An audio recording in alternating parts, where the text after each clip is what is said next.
स्वागत है आप सभी का महाबहस में। आपके साथ मैं हूं प्रीति बिष्ट। जन सरोकार से जुड़े तमाम मुद्दे हम अपने से खास शो में हमेशा से उठाते रहे हैं। पुलिस से लेकर शिक्षकों तक की पीड़ा को सिस्टम तक पहुंचाते रहे हैं। अटकी हुई नौकरी और लटकी हुई नियुक्तियों का मुद्दा भी महाबहस के इस मंच से उठता रहा है। वहीं योगी सरकार के मंत्रिमंडल में हुए विस्तार के बाद बेसिक शिक्षा विभाग के मुखिया भी बदल गए हैं। तो आज महाबहस में हमारे साथ होंगे बेसिक शिक्षा मंत्री सतीश द्विवेदी। ये रिपोर्ट देखिए, फिर उनसे जानेंगे कि क्या है उनका बेसिक में बदलाव का प्लान।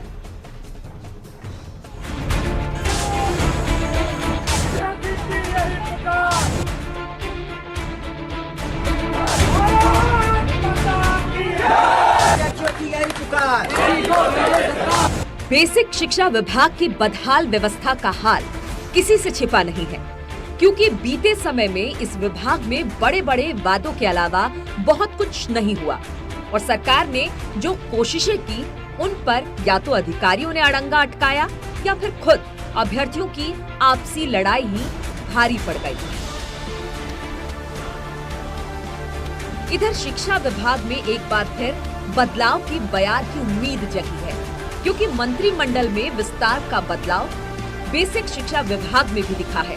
नए मुखिया सतीश द्विवेदी ने कमान संभाली है। सतीश द्विवेदी ईश्वर की शपथ लेता हूँ, लेकिन चुनौतियां उनके सामने कम नहीं है। संविधान के प्रति सच्ची श्रद्धा और निष्ठा रखूंगा। 69,000 शिक्षक भर्ती मामला कहीं न कहीं विवाद को हर बार जन्म दे ही देता है। बात इस समय बेसिक शिक्षा विभाग के अधिकारियों की है, जो सिर्फ कागजों में ही दम भरते नजर आ रहे हैं शिक्षक भर्ती को लेकर के। विभाग की इमेज बदलना चुनौती है, वहीं रुकी हुई भर्तियों को पूरा कराना एक बड़ी चुनौती होगी।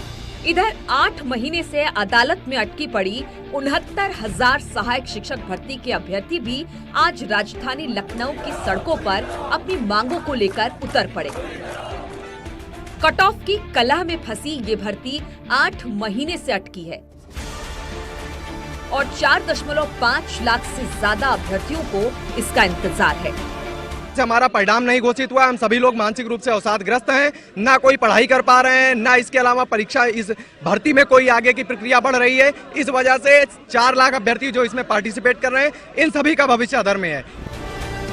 बहरहाल 69,000 भर्ती से लेकर शिक्षा मित्र, बीएडी, टीईटी, बीपीएड तक तमाम चुनौतियां हैं।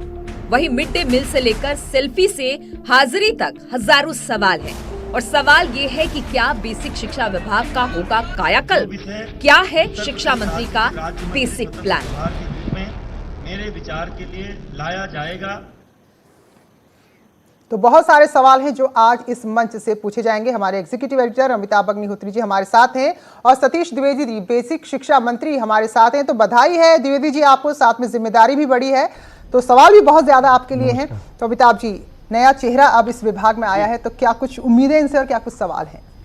सतीश जी नमस्कार, बहुत बधाई। नमस्कार सर। आप बड़े मंत्रालय के मुखिया बनाए गए। मेरे ख्याल से ये कुछ ऐसा मंत्रालय है जो करोड़ों सामान्य लोगों से जुड़ा हुआ मंत्रालय है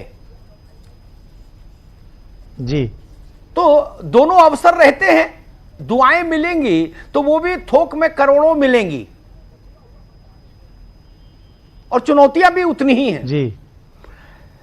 कई सवाल जी मेरे जहन में रहे लंबे समय से सतीश जी, और कई सवाल मुझे जनता ने भेजे, नौजवानों ने भेजे, जो आपके मंत्रालय से अलग अलग स्तरों पर जुड़े हुए हैं, जिनके मसले मैं चाहता हूं उन पर एक बार साफ दृष्टि पड़े, रोशनी पड़े, ताकि प्रदेश के जो लाखों करोड़ों लोग देख रहे हैं इस वक्त हमको और आपको, उनको एक साफ संदेश मिले, एक राहत मिले और उनको ये लगे कि अब चीजें सुधर सकती हैं, ये सुधरने जा रही हैं।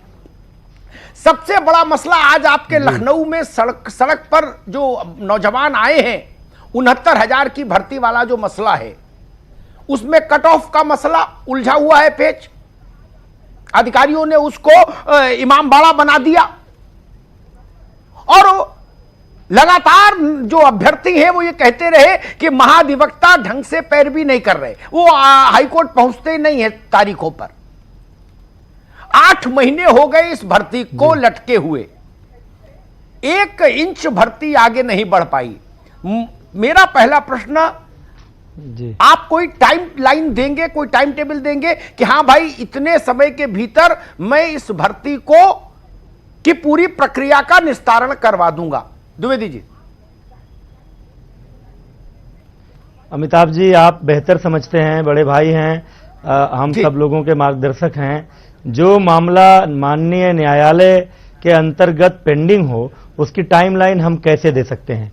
हाँ, रही बात एजी के सुनवाई की तारीखों पर ना पहुंचने की, तो जब मुझे बधाई देने पहुंचे थे लोग जो 69,000 की भर्ती की प्रक्रिया में उलझे हुए हैं, तो मैंने इनसे कहा था कि मैं पूरी सहानुभूति के साथ और आपकी समस्याओं को गंभीरता से लेते हुए मैं एजी से बात करूंगा। अगली जो भी तारीख लगेगी न्यायालय में उसमें एजी जाएंगे। उसके बाद इनको क्यों धरने पर बैठने की जरूरत पड़ गई?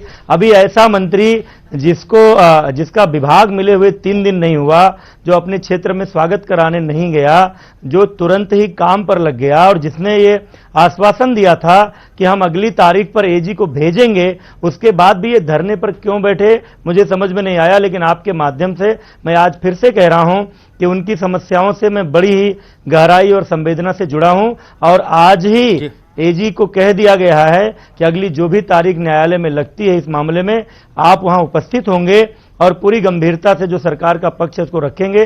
सरकार कहीं भी इस मुद्दे से भागने के मूड में नहीं है।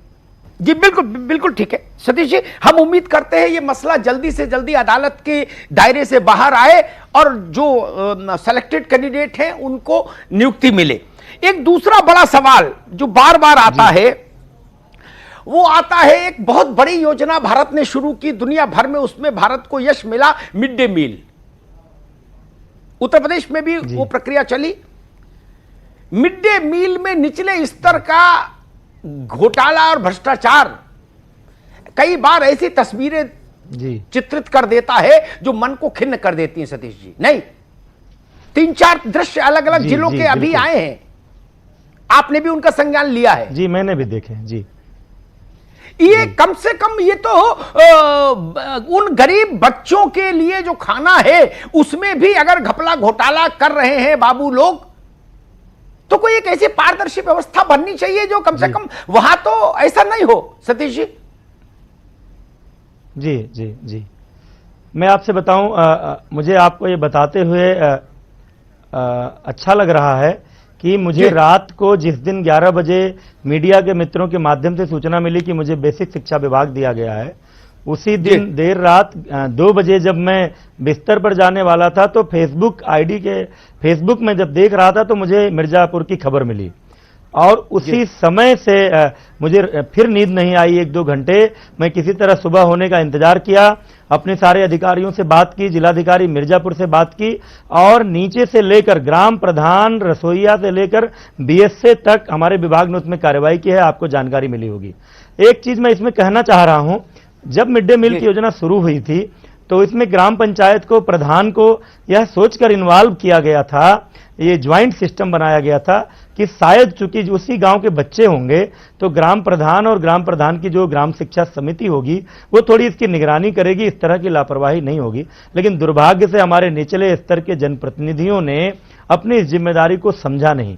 इसीलिए मैं जब से इस मंत्रालय को मैंने संभाला है लगातार मिड डे मील पर काम कर रहा हूं और आपको जानकारी देना चाहता हूं, आपको पता भी चला होगा, हमने एक परमानेंट फ्लाइंग स्क्वाड का गठन किया है मंडल स्तर पर एडी बेसिक के नेतृत्व में, जो आपकी खबरों को संज्ञान में लेकर, अखबार की खबरों को संज्ञान में लेकर किसी भी शिकायत पर और कभी कभी सुओ मोटो अपने आप ये पहुंचेंगे, औचक निरीक्षण करेंगे और उसकी पूरी रिपोर्ट डिपार्टमेंट को देंगे। हमने कहा कि मैं स्वयं भी और हमारे सभी उच्चाधिकारी, जिला स्तर के सभी अधिकारी महीने में कम से कम एक स्कूल का निरीक्षण करेंगे। और अभी एक जो हम ऐप लॉन्च करने जा रहे हैं शिक्षक दिवस की पूर्व संध्या पर माननीय मुख्यमंत्री जी के माध्यम से, जो हम उस टेबलेट में जिसमें सेल्फी लेकर के लोगों को फोटो खींचना है, उसमें केवल शिक्षकों और छात्रों की उपस्थिति नहीं, तो हर रोज बनने वाले भोजन के भोजनालय की तस्वीर और बच्चों के थाली में परोसे गए भोजन की जो तस्वीर है उसको ऐप के फोटो लेकर, सेल्फी लेकर ऐप के माध्यम से रोज रोज रिपोर्ट करना है। ये व्यवस्था लागू करने जा रहे हैं और आपको हम ये विश्वास दिलाना चाह रहे हैं अमिताभ जी कि आने वाले दिनों में एमडीएम से इस तरह जी ये करने वाले हैं और सोशल ऑडिट भी करने जा रहे हैं। हम केवल अपने विभाग की सूचनाओं पर निर्भर नहीं करेंगे, हम थर्ड पार्टी, हम यूनिवर्सिटी के लोगों से, हम दूसरे विभाग के लोगों से, हम मीडिया के लोगों से, हम जनप्रतिनिधियों से, हम सोशल वर्कर से, ऐसे लोगों से भी अपने मिड डे मील के सिस्टम के बारे में फीडबैक लेने वाले हैं। खुले मन से हम शिकायतों को दबाने की कोशिश नहीं करेंगे, छिपाने की कोशिश नहीं करेंगे। हम चाहते हैं, मैं भी मानता हूं सत्ता के खिड़की दरवाजे खुले रहने चाहिए ताकि हर तरह की सूचनाएं उसके पास पहुंचे, ताकि सत्य को कोई छिपा ना पाए। एक सवाल मेरे जहन में बार बार कौंधता है लंबे अरसे से, शिक्षा मित्रों के संदर्भ में सुप्रीम कोर्ट का एक निर्णय आया, देश की सबसे बड़ी अदालत का निर्णय था, सबके लिए सिर माथे था। उसके बाद में कुछ समितियां बनी, उत्तर प्रदेश में एक समिति बनी दिनेश शर्मा जी की अध्यक्षता में, उसमें और भी तमाम बड़े लोग थे कि भाई कोई रास्ता निकले। बड़ी करुणा मन में जन्मती है जब देखते हैं कि कई मतलब सैकड़ों शिक्षा मित्र काल के गाल में समा गए। वहां भी पीड़ा है, वहां भी कष्ट है, और वो बच्चे हमारे ही हैं सतीश जी। उनके लिए कोई रास्ता खोजने की दिशा में कोई काम, मुझे लगता है वो भी एक जिम्मेदारी है, कुछ होना चाहिए ताकि वो लोग भी सम्मान पूर्वक जीवन यापन कर पाए। सतीश जी। जी अमिताभ जी, बड़ी विनम्रता से मैं कहना चाह रहा हूं, वो सब छोटे भाई बहन हैं, संघर्ष कर रहे हैं, बरसों तक उन्होंने विभाग की सेवा की है। मेरी ही नहीं, माननीय मुख्यमंत्री जी की और पूरे हमारे योगी सरकार की संवेदना उनके साथ है। लेकिन वो कैसे बाहर हुए और किस तरह से माननीय उच्चतम न्यायालय के आदेश के अनुपालन के लिए हमको बाध्य होना पड़ा, आप उन सारी परिस्थितियों से अवगत हैं। अब माननीय उच्च न्यायालय का जो निर्णय है उसी आलोक में ही हम सोच सकते हैं, हम उससे ऊपर नहीं जा पा रहे हैं। लेकिन इतना जरूर मैं आपको विश्वास दिलाना चाहता हूं कि हमारी उनके प्रति अभी बड़ी अच्छी सोच है, उन्होंने सेवा की है, उन्होंने काम किया है। बरसों तक जब हमारे स्कूलों में शिक्षक नहीं थे तो उनके सहारे हमारे विद्यालय चले हैं। हम इस दृष्टिकोण से देखते हैं, हमारी सरकार में मुख्यमंत्री जी से जब बात होती है, लेकिन जी बिल्कुल, लेकिन इस देश में चूंकि माननीय उच्चतम न्यायालय सर्वोपरि है, उनका जब निर्णय आ जाता है, उनका जब कोई निर्देश आ जाता है तो सरकारों के हाथ भी बंधे होते हैं। लेकिन उस दायरे में रहते हुए, न्यायालय का पूरा सम्मान करते हुए, मैं तो अभी तुरंत 3 दिन मुझे हुए, मैं कोशिश करूंगा जितना संभव होगा उनके बारे में, जो बेहतर हो सकता होगा उसके बारे में प्रयास करूंगा। एक रास्ता, इस पर मैंने बहुत बार बहसें की, पूर्व के मंत्री से भी बात की, मुख्यमंत्री जी से भी इस पर चर्चा हुई, दिनेश जी से हुई। एक रास्ता मेरी समझ में आता है, उस पर आप चिंतन करेंगे तो अच्छा लगेगा मुझे। अदालत का निर्णय सिर माथे, ठीक बात है, लेकिन फिर भी हम उनको एक सम्मानजनक मानदेय दे सकते हैं, वहां अदालत के आदेश की अवमानना नहीं होगी। वो मानदेय तय किया जा सकता है उन लोगों को साथ बैठालकर। मैं उसकी संख्या में अभी नहीं जाऊंगा। एक बार सरकार ने मुझसे पूछा था कि आपकी दृष्टि में कितना होना चाहिए, तो मुझे जहां बताना था मैंने बोला था। लेकिन एक बार उनके साथ बैठकर कोई रास्ता ऐसा निकल सकता है ताकि जीवन उनका भी सरल हो जाए। बिल्कुल, मुझे ऐसा लगता है। आप अनुभवी हैं, संवेदनशील पत्रकार हैं, आपने तमाम ऐसे मुद्दों पर अपनी बेबाक राय हमेशा रखी है। मैं आपके इस सुझाव का स्वागत करता हूं और इस बारे में मैं माननीय मुख्यमंत्री जी से बात करूंगा, कोशिश करूंगा कि इस संदर्भ में अगर कुछ हो सकता है तो किया जाए। जी बहुत बढ़िया। एक प्रेरणा ऐप आप शुरू कर रहे हैं, आज आपने उसकी घोषणा भी की। मुझे लगता है ये पहल अच्छी है। होना चाहिए, तकनीक का इस्तेमाल होना चाहिए। लेकिन इसमें एक सवाल जरूर खड़ा होता है मेरे जहन में, जो टीचर्स ने मुझे भेजा, मुझे भी लगा कि बात मैं आपसे कहूं, जो पिक्चर्स आएंगी उन पिक्चर्स की निजता का सम्मान सुरक्षित रहे। क्योंकि पिक्चर्स का दुरुपयोग एक बड़ी समस्या पैदा कर सकता है हमारे प्रदेश के लिए, हमारे लिए, शासन के लिए, और खास तौर पर जब बहनों की पिक्चर्स हो। आजकल आप देख ही रहे हो कैसा कैसा हो रहा है सब डिजिटल में। वो भी मुझसे कई लोगों ने कहा कि प्रेरणा ऐप पर ऐतराज नहीं, लेकिन मंत्री जी से यह जरूर निवेदन होना चाहिए कि भाई इसके डाटा की सुरक्षा रहे, इस पिक्चर की सुरक्षा रहे, इसका मिसयूज नहीं हो। जी सतीश जी।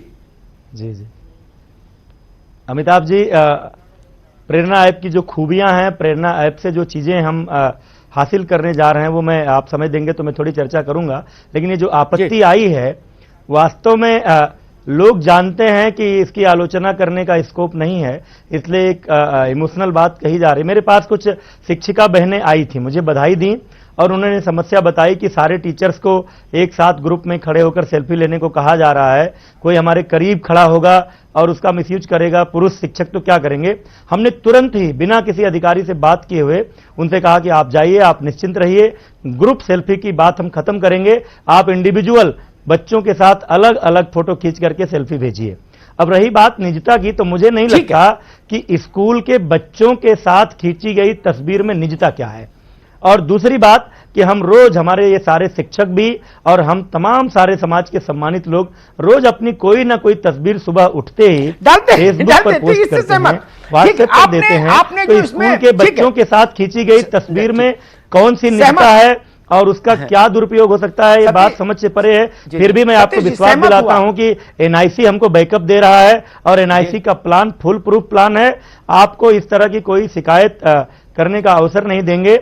हमने एक और काम किया है, कुछ लोगों ने कहा कि किसी एक दिन अगर लेट हो गया रास्ते में, हम उस टाइम पर अपलोड नहीं कर पाए, तो हमने कहा कि आपको 3 मौके देंगे 1 महीने में। लेकिन अगर आप रोज रोज अगर लेट करेंगे तो हम ये मान लेंगे कि आप बहानेबाजी कर रहे हैं, आप बचना चाह रहे हैं। दूसरी बात, ये केवल शिक्षकों की निगरानी वाला ऐप नहीं है, हम इसमें उनको मिड डे मील का भोजन की थाली भी फोटो खींच के अपलोड करने को कहेंगे, हम हैंडपंप की स्थिति भी अपलोड करने को कहेंगे, हम बिल्डिंग की स्थिति भी, ताकि हमारे ग्राम प्रधान ने कायाकल्प योजना में कितना खर्च किया, उस स्कूल में सुधार किया कि नहीं किया। और केवल शिक्षक नहीं, हमारे एसडीआई को भी, हमारे एसडीआई को अपने निरीक्षण की भी तस्वीरें पोस्ट करनी है। ये इसको हम मल्टी डायमेंशनल बनाने वाले हैं। हमारी समस्या ये है अमिताभ जी, एक सेकंड, 10 सेकंड और लूंगा।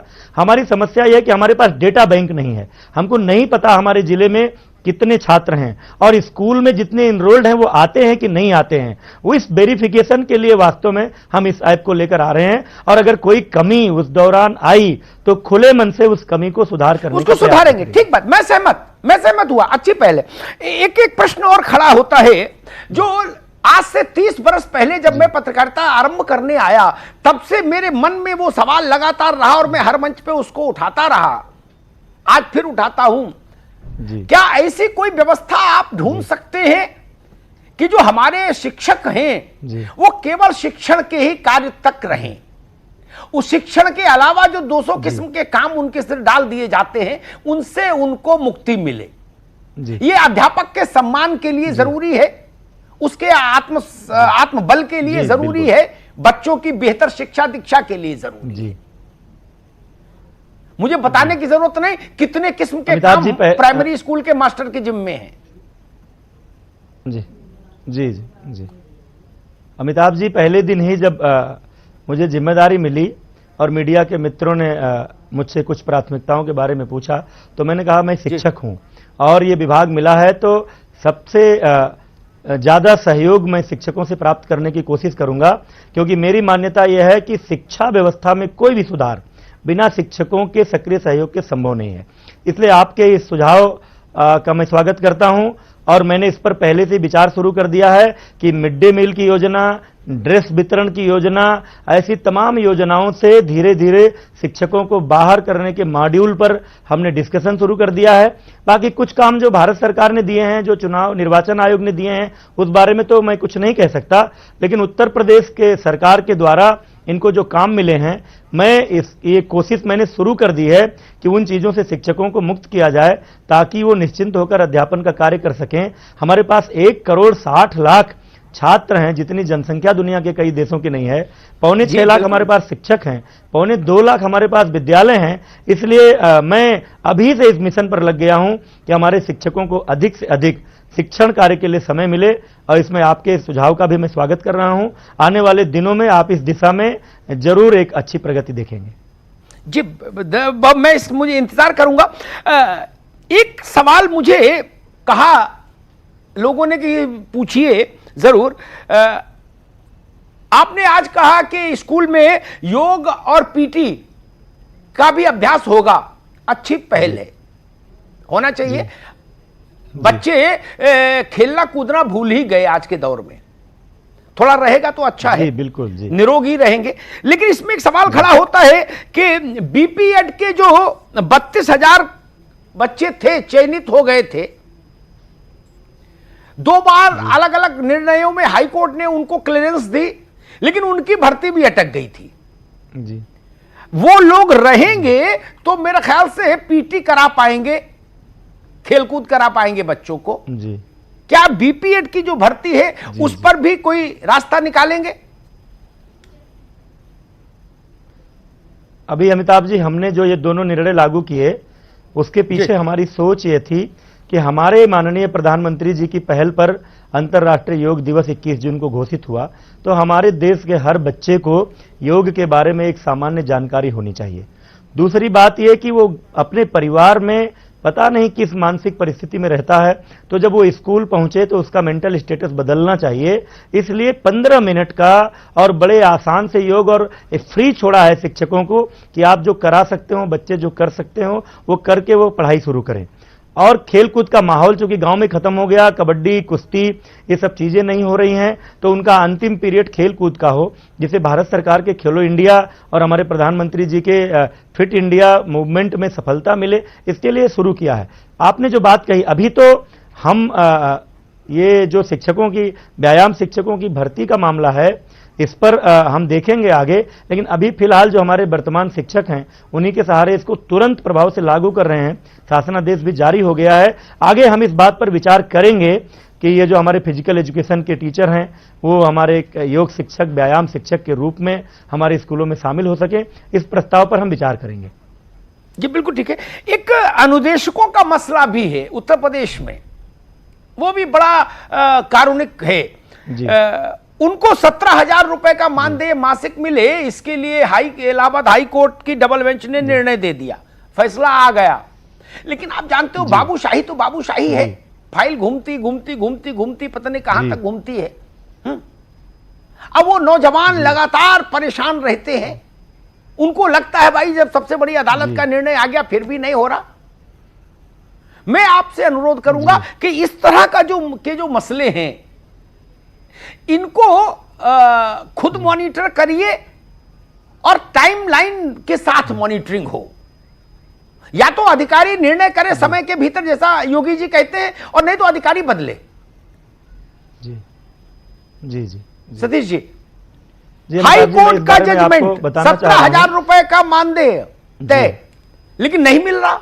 जी जी जी जी जी जी जी, इस बारे में मैं आपको बताना चाह रहा हूं कि अभी पिछली 2 बैठकें ये मंत्रालय मिलते ही जो मैंने की है, उन दोनों में लगातार इस मुद्दे पर चर्चा हुई है, अनुदेशकों के मानदेय को लेकर के, और पूरी गंभीरता से हमारा विभाग इस पर विचार कर रहा है। एक इसमें समस्या आ गई थी कि ये मामला गया था cabinet committee on economic affairs के पास, भारत सरकार के गाइडलाइन के अनुसार ये चल रही थी चीजें। उन्होंने अपना एक कुछ उसमें दिशा निर्देश दिया था, लेकिन उसके बावजूद अपने उत्तर प्रदेश सरकार के अंशदान के माध्यम से इनके मानदेय को लेकर के हम गंभीरता से विचार कर रहे हैं। हम किसी निर्णय पर पहुंचेंगे तो हम एक बार निर्णय हो जाए तो आपको जानकारी देंगे, लेकिन अनुदेशकों की समस्या पर भी हम बहुत गंभीरता से विचार कर रहे हैं, ये आपको विश्वास दिलाना चाह रहे हैं। एक मुझे पता नहीं दिया है विभाग में कि अब जो भी होगा, नहीं, मैंने विभाग में कह दिया है कि अब जो भी निर्णय होगा वो टाइम बाउंड होगा, लटका कर रखने वाली चीज नहीं होगी। और आपको मैं बताना चाह रहा हूं कि अभी हमने सारी चीजें ऑनलाइन कर दी। हमारे टीचर्स के सर्विस बुक ऑनलाइन होंगे, उनकी लीव एप्लीकेशन, हमको शिकायत मिलती थी कि महिलाएं चाइल्ड केयर लीव के लिए अप्लाई करती थी और अधिकारी समय से सैंक्शन नहीं देते थे, मैटरनिटी लीव को समय से सैंक्शन नहीं देते थे। हमने ऑनलाइन सिस्टम कर दिया है। इसी प्रेरणा पोर्टल के माध्यम से वो अपनी लीव एप्लीकेशन डालेंगे और 3 दिन के भीतर अगर उस एप्लीकेशन का निपटारा नहीं होगा तो हम संबंधित अधिकारियों से स्पष्टीकरण लेंगे, सही जवाब न मिलने पर उनके खिलाफ कार्रवाई भी करेंगे। जी बिल्कुल। एक उदाहरण देता हूं, मुझे पता नहीं टेक्निकली वो विषय आपके मंत्रालय के अधीन है या फिर दूसरे मंत्रालय में है। ये राष्ट्रीय साक्षरता मिशन के तहत केंद्र और राज्य सरकार के ज्वाइंट स्कीम के तौर पर एक स्कीम आई। 2000 रुपए के मानदेय पर शिक्षा प्रेरक देश भर में रखे गए, यूपी में भी रखे गए। फिर केंद्र सरकार ने वो स्कीम बंद कर दी, खत्म हो गई, ठीक बात। उनका आज तक 30 महीने का 2000 रुपए महीने का मानदेय बकाया है। बताइए आप बाबुओं का क्या करें? क्या इतनी बड़ी रकम है ये? नहीं। लेकिन गरीब के लिए बड़ी रकम है 2000 रुपए। आप कह दीजिए, बीच में आवाज कट गई थी। मैं शिक्षा आवाज कट गई थी, एक बार अपनी बात दोहरा दें कृपया। मैं बताता हूं जी। केंद्र और राज्य के संयुक्त प्रयास की एक स्कीम आई थी साक्षरता की, गांव में साक्षरता बढ़ाए, शिक्षा प्रेरकों की नियुक्ति हुई उसके तहत। समझ रहा हूं। 2000 रुपए महीने पर जी। फिर वो स्कीम बंद हो गई। चलो ठीक है, केंद्र का फैसला, राज्य की भूमिका नहीं। लेकिन उसके बाद उनका 30 महीने का 40 महीने का 2000 रुपए महीने के हिसाब से मानदेय आज तक बकाया। ये बाबुओं की मतलब लापरवाही, ये मैं तो कहूंगा ये क्रिमिनल निग्लिजेंस है, आपराधिक लापरवाही। गरीब का 2000 रुपए महीने का भी रोक कर रख लिया, पारिश्रमिक। सतीश जी। जी जी। नहीं, इस बारे में मैं थोड़ा ये दिखवाने का प्रयास करूंगा कि जब केंद्र सरकार ने जिस दिन रोक लगाई, खत्म किया इन सेवाओं को, उसके बाद ये लोग काम करते रह गए, वो बकाया है या उसके पहले का बकाया है? जब ये सेवाएं चल रही थी, मैं बिल्कुल उससे पहले का जानकारी करके, हाँ मैं बिल्कुल, आपने आज ये विषय ध्यान में दिलाया है। मैं इस फाइल को अपने पास मंगा करके इसको देखूंगा और अगर हमारे ऊपर उनका एक जेन्युइन देय बनता है तो मैं इस प्रस्ताव को सरकार के समक्ष रखूंगा कि उनका ये भुगतान कर दिया जाए। सतीश जी, मैं करोड़ों लोग, 1.5-2 करोड़ तो बच्चे ही हैं हमारे यहाँ जो पढ़ रहे हैं, 6 लाख के आसपास अध्यापक हैं, आचार्यगण हैं, फिर 1.25 करोड़ स्कूल हैं। इतना बड़ा तंत्र है और इसमें एक परिवार में 5 लोग माने, इस संख्या को अगर 5 से गुणा कर दे तो सोचिए 8-10 करोड़ लोगों से जुड़ा मसला है ये सारा। इसलिए मेरे हृदय के ये मुद्दा बहुत करीब रहा और इसकी परिधि में सामान्य जन के ही लोग हैं, अभिजात वर्ग नहीं है इस परिधि में जी। और ये मंत्रालय इसलिए भी चुनौतीपूर्ण है, ये यश देगा तो भरपूर देगा और पीड़ा रहेगी लोगों की आंख में तो वो भी असर करती है। इसलिए मैं हमेशा कहता हूं अधिकारियों से कि चीजों को लटकाइए मत। जो बात मुख्यमंत्री जी कहते हैं, आप हाँ ना कुछ तो करो, फाइल का निस्तारण तो करो भाई। आप लटका के बैठ जाते हैं। इसको अगर आप दिखवाएंगे तो मुझे लगता है कि बहुत बड़ी समस्याएं जो वर्षों से लंबित हैं वो उनमें से अधिकांश तो वैसे ही खत्म हो जाएंगी। आपके प्रयास फलीभूत हो, उत्तर प्रदेश के करोड़ों बच्चों को अच्छी शिक्षा मिले, अध्यापकों को सम्मान मिले और एक नया उत्तर प्रदेश हम बना पाए, ये मेरी शुभकामना है। बहुत बहुत धन्यवाद मंत्री जी।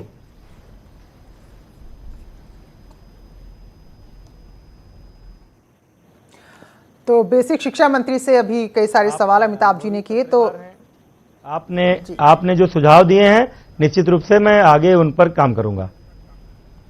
चलिए, तो हम शुभकामनाएं भी देंगे कि जो विभाग आपको मिला है तो उसमें ऐसे कुछ काम करें, जो धरने प्रदर्शन है वो आगे से ना हो, क्योंकि बहुत सारी उम्मीदें आपसे राज्य के लोगों को है। शुक्रिया आपका हमारे साथ जुड़ने के लिए।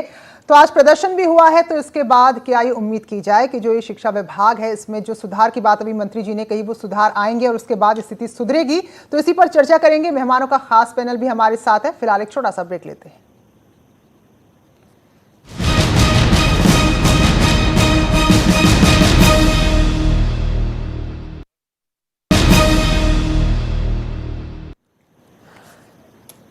स्वागत है ब्रेक के बाद। तो ब्रेक पर जाने से पहले बेसिक शिक्षा मंत्री से वो बातचीत हमने आपको दिखाई, तो हमारे जो मेहमान जुड़े उन्होंने भी सुनी होगी।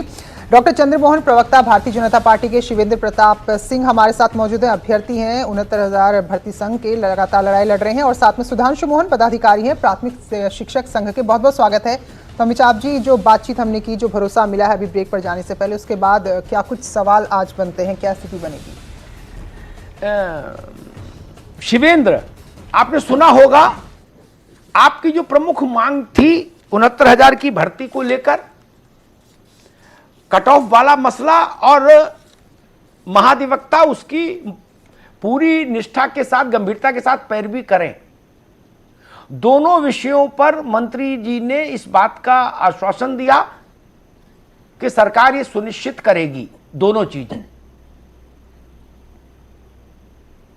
मुझे लगता है कि अब आपको अगली सुनवाई तक सरकार के इस भरोसे पर भरोसा करना चाहिए। शिवेंद्र जी सर, आश्वासन की बात माननीय मंत्री जी की है। माननीय मंत्री जी के आश्वासन के ही भरोसे और शासन के अधिकारियों के आश्वासन के भरोसे हम इतने दिनों तक बैठे रहे थे।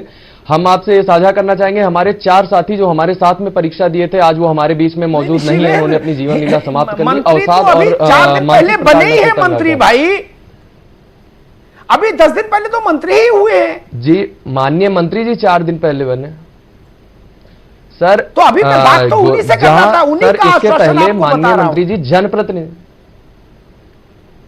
बिल्कुल सर, उन्हीं के आश्वासन से आज एससीईआरटी परिसर में हम लोग इकट्ठा हुए थे निवेदन करने के लिए, और माननीय मंत्री जी ने वहीं पे प्रेस कॉन्फ्रेंस की। लेकिन ना तो प्रतिनिधि मंडल, ना हम लोगों से ऐसा कोई आश्वासन लिखित रूप से हम लोगों को मिला। तो हम, आप बताइए, बिना हमको जब जानकारी नहीं होती, अभी आज मंत्री जी ने आपके चैनल के माध्यम से ये बात रखी है। एक इस वजह से ही आज हमने अपना धरना भी समाप्त किया है, मंत्री जी के आश्वासन के आभार स्वरूप ही। लेकिन आपसे अनुरोध है, ये चीज अगर पिछले 29 तारीख के बाद से अब तक के महाधिवक्ता जी अनुपस्थित रहे, तो 7-8 सुनवाइयों में अनुपस्थिति के बाद किस आधार पर हम भरोसा कर पाते सरकार के ऊपर या शासन के ऊपर? और शासन द्वारा ही निर्धारित कट ऑफ है, शासन द्वारा ही बचाई जानी चाहिए। इसके लिए अभ्यर्थियों द्वारा निश्चित तौर पर परेशान होना कहीं ना कहीं मंत्री जी के ऊपर भी। ठीक है, अभी रुकना होगा। जी, मैंने ये सवाल बहुत साफ तौर पर पूछा था जी सतीश द्विवेदी से, और उन्होंने कहा कि मैंने महाधिवक्ता को कहा है कि हर सूरत में अगली सुनवाई पर मुस्तैदी से तैनात रहिए। ठीक है ना, इतनी सी बात। सुधांशु मोहन जी, जितने सवाल मेरे जहन में थे और जितने सवाल आप लोगों ने मुझे समय समय पर मेरे सामने रखे, उन सब पर मैंने राज्य के नए शिक्षा मंत्री से बात की, बेसिक शिक्षा मंत्री से। मुझे लगा कि एक पॉजिटिव अप्रोच के साथ सतीश द्विवेदी ने मंत्रालय संभाला है, और उन्होंने हर मसले पर कहा कि मैं ओपन हूं, सुझाव है, अच्छा है, मैं संबंधित अधिकारियों को बुलाता हूं और इसके लिए कोई रास्ता निकालता हूं। चाहे शिक्षा प्रेरक का मसला हो, चाहे बीपीएड का मसला हो, चाहे अनुदेशकों की तनख्वाह का मसला हो, चाहे शिक्षा मित्रों के लिए समाधान देने का मसला हो। सुधांशु जी जी, और चाहे प्रेरणा ऐप का मसला हो। जी, मैं सर ये कहना चाहता हूं, माननीय मंत्री जी ने आश्वासन तो दिया, अभी थोड़े दिन ही हुआ उनको आए हुए, विभाग को संभाले हुए, लेकिन मैं कहता हूं जब तक अध्यापकों की समस्या को निपटा नहीं दिया जाता तब तक इस ऐप का कोई औचित्य नहीं लगता है। केवल शिक्षकों पर ही इस ऐप को लागू कर दिया गया, तो सारे विभागों में क्यों नहीं लागू किया जा रहा है? सारे विभागों में सेल्फी भेजी जानी चाहिए। केवल शिक्षक ही इसके है कि चोर है या क्या है, उचक्का है, जिस शिक्षकों के ऊपर इस चीज को लागू कर दिया गया। हम कहते जैसे अन्य विभागों में बायोट्रिक मशीन लगी है, तो उससे शिक्षकों भी बायोट्रिक मशीन से अंगूठा दबा करके अपनी उपस्थिति ले लेनी चाहिए। उसमें बच्चे भी आ जाएंगे, शिक्षक भी आ जाएंगे, सारा सब कुछ हो जाएगा अगर सारे डिपार्टमेंट इसी चल रहे। दूसरी चीज है, शिक्षा की गुणवत्ता भी आती है साथ साथ में। शिक्षा मित्रों का है, शिक्षा मित्र जब इनको तनख्वाह दी गई थी उसमें वो अच्छे हो गए थे, और जब इनको पद से हटा दिया गया 10,000 में तब खराब हो गए थे, लेकिन जब 10,000 उनको दिया जा रहा है तो वो अच्छे हो गए। ये भी चीज समझ के परे है। तो इस पे भी इनको शिक्षा सुधांशु- मित्र को कम से कम सुधांशु जी, 25,000 रुपये ठीक किया है, जाना सुधांशु- चाहिए। सुधांशु दोस्तों जी, यही ठीक है सुधांशु जी, मैंने आप लोगों की तरफ से एक बात और कही बेसिक शिक्षा मंत्री से, और जिस पर उन्होंने सहमति जताई। मैंने उनसे कहा कि राज्य सरकार द्वारा गैर शिक्षण जितने कार्य हैं टीचरों के जिम्मे, वो विड्रॉ करवाइए। केंद्र के कार्य तो स्टेट विड्रॉ नहीं कर सकता, चुनाव आयोग का कोई मसला है, लेकिन राज्य के जितने झमेले हैं जो अध्यापकों के सिर हैं वो विड्रॉ कराइए, और एक समय सीमा के भीतर वो विड्रॉ कराइए। तो उन्होंने कहा हम इस मसले को एक समय सीमा के भीतर हल करके आपके चैनल पर आएंगे और आपको सूचित करेंगे। अध्यापकों के सम्मान के लिए एक बड़ा कदम होगा अगर ये हो पाए। सुधांशु जी। बिल्कुल होगा सर, बिल्कुल होगा, बिल्कुल होगा सर। अगर ये ऐसा हो जाता है तो बिल्कुल होता है, लेकिन 29 अगस्त को ही अभी शिक्षकों का एजेंडा, जब स्वास्थ्य विभाग है उसकी एएनएम गांव में कार्य कर रही हैं, उसकी आशा बहू गांव में काम कर रही है, तो उनको एडेंडालिल की गोली जो है खिलाने के लिए देना चाहिए।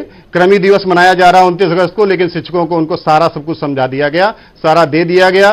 क्या शिक्षक अगर अन्य कार्यों में लगा रहेगा तो गुणवत्ता किस प्रकार से आएगी? शिक्षकों से वृक्षारोपण कराया जा रहा है। ठीक है शिक्षकों। सुधांशु जी, ठीक, एक मिनट, ठीक है, मैं आपकी बात समझ गया। मुझे लगता है कि मैं ठीक ठाक अंदाज में आपके वकील की भूमिका का निर्वाह कर लेता हूं, है ना? और बिल्कुल सर, आप बिल्कुल लोग सर, कई बार आप लोग फिर तेज दौड़ जाते हैं। जैसे मैं मंत्री से आज बात कर रहा हूं, आज आश्वासन ले रहा हूं, ठीक, तब आप बता रहे हो कि 29 अगस्त का चार्ट आ गया। जी, 29 अगस्त का चार्ट तो बहुत पहले बन गया होगा ना? बिल्कुल सर, आ गया है। एक महीना देंगे ना आदमी के तो सरकार सर को, गया है। शासन को, कि नहीं? लेकिन आप लोग भी हद करते हो कई बार। बोले हथेली में सरसों क्यों नहीं जम रही अमिताभ जी? अब टीवी के स्टूडियो में तो फैसला नहीं, राजज्ञा जारी नहीं हो सकती बात ना? इसकी नहीं है सर। टीवी के स्टूडियो में राजज्ञा जारी हो सकती है क्या? नहीं ना, हो सकती है। तो उतना तो समय देना चाहिए, नहीं दे तो फिर हम लोग बात करें। ठीक है, चंद्रमोहन जी, आपने भी सुना होगा, मंत्री जी साथ थे। उत्तर प्रदेश सरकार के जितने विभाग हैं, पिछले 20-25 साल का अगर हम लोग कालखंड सामने रखें, उसमें सबसे ज्यादा विवाद, मुकदमे, बवाल, पेच, अस्त व्यस्तता, अफरा तफरी इसी विभाग में है। इसकी अफरा तफरी एक तराजू के पड़ले पे रखो, दूसरे में सारे विभागों की अफरा तफरी रख दो तो भी इसका वजन भारी। इसीलिए मैंने मंत्री जी से कहा था कि विभाग यश भी बहुत देता है और अपयश भी बहुत देता है। बड़ी चुनौती है सरकार के लिए। चंद्रमोहन जी, देखिए, निश्चित तौर पर जहां बड़ी चुनौती होती है वहीं बड़ा यश होता है। और सतीश जी को हम बहुत लंबे समय से जानते हैं। सतीश जी एक सामाजिक संवेदनाओं से और शिक्षा परिवार में काम करते हुए इस स्थिति में ये अवसर मिला है उनको, और हमें पूर्ण विश्वास है कि मुख्यमंत्री जी ने जो उनका चयन किया है वो बेसिक शिक्षा की समस्याओं से निजात दिलाने के लिए और बेसिक शिक्षा विभाग एक उदाहरण प्रस्तुत करे इसके लिए है। और हम प्रार्थना भी यही करेंगे कि ईश्वर उनको यशस्वी बनाए, और जो संभावनाएं हैं वो भी यशस्वी होने की ओर बढ़ रही हैं। देखिए, संकल्पवान लोग हैं, संकल्प लेते हैं, संकल्प पूरा करते हैं। समस्याओं के बारे में आपके साथ उन्होंने खुल के चर्चा की, स्वागत योग्य है। सभी विषयों पर बोले, और वो कोई ऐसा नहीं है कि उनका अनुभव ना हो, उनका खुद का अनुभव है, वो खुद शिक्षक हैं, काम किया है, शैक्षिक आंदोलन में भागीदारी की है, तो स्वाभाविक रूप से एक परिणाम देने की स्थिति में है। यहाँ 2-3 बहुत महत्वपूर्ण बात है कि उत्तर प्रदेश में, जैसे आपने कहा कि बेसिक शिक्षा विभाग एक अजीब स्थिति में पहुंचा है। क्यों पहुंचा है अजीब स्थिति में? इस सब के लिए केवल सरकार जिम्मेदार है ऐसा नहीं मान सकते। इसके लिए संपूर्ण व्यवस्थाएं जिम्मेदार हैं। केवल सरकार जिम्मेदार है ऐसा नहीं कह सकते। सरकार की जिम्मेदारी घोषित करके हम बच नहीं सकते कि हमने सरकार की जिम्मेदारी, आखिर और भी तो लोग हैं, और भी उसका, क्योंकि ये पूरा परिवार है। आप देखो कि एक सुधार की प्रक्रिया शुरू हुई, मुख्यमंत्री जी ने जूता मोजा भी देने की बात की, स्वेटर भी देने की बात की, और उसके साथ साथ एक आदर्श कैसे बने एनसीईआरटी पाठ्यक्रम कैसे हो। तो आज हर जिले में एक मॉडल विद्यालय के रूप में आगे आ रहे हैं। खुद बड़े अधिकारी से लेकर और सामाजिक कार्यकर्ता तक और मीडिया के लोग भी सब इसमें भागीदार हो रहे हैं कि हमारे उत्तर प्रदेश की बेसिक शिक्षा कैसे आगे बढ़े और बेसिक शिक्षा एक उल्लेखनीय स्थिति में कैसे आए। तो बेसिक शिक्षा की दिशा में सभी लोग मिलके, क्योंकि अगर हमको उत्तर प्रदेश को सशक्त करना है, उत्तर प्रदेश को समृद्ध करना है, तो बिना बेसिक शिक्षा के उत्तर प्रदेश मजबूत नहीं हो सकता। बिल्कुल ठीक बात है। बेसिक शिक्षा का जो नेटवर्क है अमिताभ जी, जो पौने 2 जाल है करोड़ वो बच्चे किसी के पढ़ पास रहे नहीं है हैं, इतना बड़ा। पौने 2 करोड़ बच्चे। तो इसको जी जी जी जी तो इसलिए मुझे लगता है कि सबकी शुभकामनाएं और सबके सुझाव रहेंगे तो निश्चित रूप से योगी सरकार और सतीश जी यशस्वी होंगे, ये हमारी विश्वास है। बिल्कुल, और हमें ऐसा लगता है कि जी, ये जरूर पूरा जी, होगा। जी जी बिल्कुल चंद्रमोहन जी, अभी सवाल भी उठेंगे लेकिन अभी नहीं, क्योंकि अभी जिम्मेदारी संभाली है, तो उसके बाद हम देखेंगे। फिलहाल जो आज जो भी वादा किया, जो सवाल थे, जिनके जवाब इस तरीके से दिए हैं, तो एक अच्छे भविष्य की हम कामना जरूर कर सकते हैं शिक्षा विभाग के। तो अमिताभ जी, यहाँ पर जो भी आज बातचीत हुई है, प्रदर्शन हुआ है, और वो खुद शिक्षा मंत्री ने भी कहा कि भाई अभी तो मैंने पद संभाला है, थोड़ा वक्त दो, तो क्या लगा वाकई में अब सही दिशा में जाएगा, क्योंकि विभाग ऐसा है जो भविष्य निर्धारित करता है पूरे देश का। बिल्कुल, देखिए मैंने अभी चंद्रमोहन जी से कह रहा था, पौने 2 करोड़ बच्चे पढ़ते हैं सूबे के यहां इन्हीं स्कूलों में। 6 लाख के करीब आचार्यगण हैं, अध्यापक। पौने 2 करोड़ स्कूल हैं। छोटा नेटवर्क है नहीं? अरे पौने कितना अभी बता रहे थे, खैर चलिए, इतना बड़ा नेटवर्क तो कहीं नहीं। और अगर इन बच्चों में 5 का गुणा कर दे, परिवार की संख्या जोड़ दे, परिवार के सदस्यों की, तो सोचिए कितने लोग हैं जो इस बेसिक शिक्षा के वटवृक्ष के नीचे हैं, जिनका ताल्लुक है। मैं ये तो नहीं कहता कि सब कुछ अच्छा हो जाए, कई बार प्रयास भी होते हैं, अपेक्षाएं भी होती हैं, इच्छा भी होती है, फिर भी कुछ ना कुछ परिस्थितियां ऐसी निर्मित होती हैं कि चीजें उतनी अच्छी नहीं हो पाती जितनी होनी चाहिए। लेकिन जब मैं अभी बात कर रहा था बेसिक शिक्षा मंत्री से, तो कुछ चीजों से जो माइंडसेट समझ आता है, वो मेरे किसी प्रश्न पर अड़े नहीं। उन्होंने कहा इसमें भी कोई रास्ता जरूर निकाल सकते हैं हम लोग, सुझाव अच्छा है, इस पर बात करेंगे, अधिकारियों को बुलाएंगे, मैं खुद मॉनिटरिंग करूंगा। एक मसला प्रेरणा ऐप का मैंने उनके सामने रखा। किसी ने मुझसे कहा था कि फोटो की वो निजता वाली बात मुझे लगी कि ठीक है, तो मैंने कहा पूछा जाना चाहिए। तो उन्होंने कहा कि कुछ शिक्षक महिलाएं आई थी मेरे पास, तो उन्होंने कहा कि ग्रुप में अगर हम सेल्फी भेजेंगे तो कौन मेरे पास खड़ा, कौन दाएं कौन बाएं, वो उसका दुरुपयोग कर सकता है। तो उन्होंने कहा कि अग्निहोत्री जी, मैंने 5 मिनट के भीतर वो व्यवस्था बदल दी। मैंने कहा ना, महिला शिक्षक जो हैं वो अलग से भेजेंगी। तो अगर सरकार आप किसी भी अच्छे सुझाव के लिए खुले मन से विचार करे तो समस्याओं का समाधान हो सकता है। और एक बात मैं अध्यापकों से भी कहूंगा, मिड डे मील की रसोई की भी फोटो जाएगी, बच्चों की थाली की भी फोटो, इसमें क्या समस्या है भाई? कारपोरेट जगत में नौकरी करिए कभी, तो बाथरूम छोड़कर सब जगह कैमरा है। यही है। और डिजिटल युग में इससे क्यों बचना चाहें हम? नहीं बचना चाहिए। मैं अध्यापक का पुत्र हूं, मैं अध्यापक के सम्मान के लिए लड़ता हूं, लेकिन फिर भी मैं कहूंगा अपने शिक्षकों से, अच्छी चीज का विरोध मत करिए। कंप्यूटर आया था तब भी लोगों ने हाय तौबा मचाई थी, कंप्यूटर तो देश को बर्बाद कर देगा। आज सोचिए बिना कंप्यूटर जीवन हो सकता था क्या? नहीं ना। बैंक में पैसा जमा कराने और निकलवाने में पूरा दिन चला जाता था। नई चीज से क्यों घबराए हम? और एक बात मुझे अच्छी लगी, चंद्रमोहन जी इस बात की गवाही देंगे, शिक्षा प्रेरकों के 2000 रुपए महीने के बकाया मानदेय का मुद्दा मैंने कम से कम 5 बार उठाया होगा। एक आध बार चंद्रमोहन भी रहे होंगे उसमें बहस में। लेकिन आज सतीश द्विवेदी ने कहा कि बिल्कुल भाई साहब, मैं इसकी फाइल कल ही अपने पास मंगवाऊंगा और यूपी सरकार का जो भी शेयर निकल रहा होगा बकाया तत्काल मिले, ऐसी व्यवस्था सुनिश्चित करूंगा।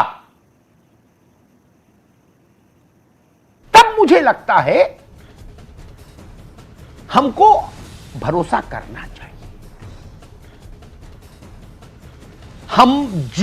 हम है वही सत्ता है, हमसे ही सत्ता है। ये भी तो ठीक है ना, लोकतंत्र तो यही है।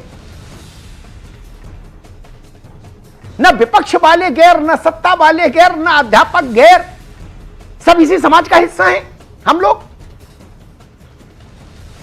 एक बार मौका दिया जाना चाहिए और अगर चीजें ठीक दिशा में बढ़ती दिखे, कुछ कदम अच्छे हैं। मिड डे मील के क्रियान्वयन में सबसे बड़ी समस्या मालूम क्या आई? जो और पार्ट एंड पार्शल थे वो लोग अलग हो गए, उन्होंने अपनी जिम्मेदारी नहीं निभाई, तो मिड डे मील का सत्यानाश हो गया कि नहीं हो गया? कहीं उसमें मेढक निकल रहा, कहीं चूहा। कम से कम ये चैतन्य शिक्षा मंत्री हैं, इनको बात समझ आई तो इन्होंने कहा पंचायती राज विभाग को जोड़ो, प्रधान की जिम्मेदारी लगाओ, सोशल ऑडिट होना चाहिए, केवल बीएसए की रिपोर्ट क्यों मानी जाए? ये अच्छी पहल है। खिड़की दरवाजे खुल रहे हैं। सुधांशु मोहन जी, इनका स्वागत करिए, कोई समस्या नहीं है। और जहां लगेगा कि बच्चों का हित हुआ हो रहा है या हमारे शिक्षकों का हित हो रहा है, तो हम लोग फिर आवाज उठाएंगे। यह अनवरत प्रक्रिया है। लेकिन अगर कोई पहल करना चाहता है, युवा मंत्री हैं, कुछ करने का जज्बा है, तो अवसर देना चाहिए। उसके बाद कसौटी पर कसे हम लोग। मुख्यमंत्री के पास इच्छा शक्ति है जी, और इनके पास कुछ करने की लगन मुझे दिखी। दोनों चीजें मिलके हमको उम्मीद करनी चाहिए, कामना करनी चाहिए कि उत्तर प्रदेश की बेसिक शिक्षा का चेहरा बदले। धन्यवाद। बहुत बहुत शुक्रिया अमिताभ जी, और जो खास मेहमान हमारे साथ जुड़े थे लखनऊ से, आप सभी का भी बहुत बहुत धन्यवाद। तो महाबहस में आज बस इतना ही।